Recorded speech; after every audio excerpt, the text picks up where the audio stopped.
Hi guys, we are in our garden today, a mosquito-laden garden, to talk about tomatoes. So I just want to take this moment while we are about to cage up this tomato that has gone crazy over here. This is one tomato. It is a cherry Cherokee purple, and I want to show you that right beside it is another Cherokee purple. As you can see down here, we're going to get down it. This one is not even as big as this little grate I have here. See, it's and there's a reason. There's a reason why this plant over here has got so tall and bushy, and this one has not. Drew, do you want to take a guess at what it is? It's a determinate plant. They're the same variety, but yes, these are indeterminate varieties.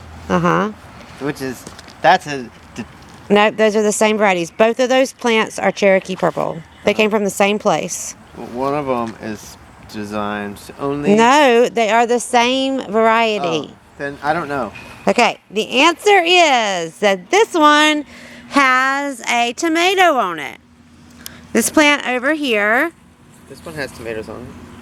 But those tomatoes are tiny. This tomato is farther along because what happened is I pinched all the buds off of these in the beginning so that it would get more foliage. It would have more energy to spend growing plant. And this one over here, I allowed, for the sake of science, and also just because I wanted a tomato, to grow.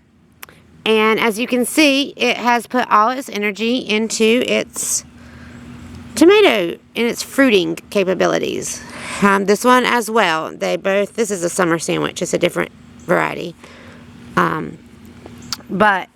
So if you are wanting to know if you think it's better to pinch off your fruit early in the season, I would say absolutely yes, because look at the difference. It's hard to see. It's hard to see on this camera. This thing over here is... Back it up. I'll point it out. Okay. So if you look, this plant is only this tall. Mm-hmm. But then the one that she picked the buds off is like this huge thing. It's gone all over here. Yep, and we're about to cage it. So that's a little quick video. I also want to show you guys my corn. This is the first year we've had corn that is actually growing. Look at that. It's got like stuff on it. That's not good. That's not good? It's flowering. That's not good. Okay, anyway. It's supposed to be knee-high by July. Does it look like it's knee-high? That one is. That one? That one right there. Okay, anyway guys, don't forget to like and subscribe. Thanks.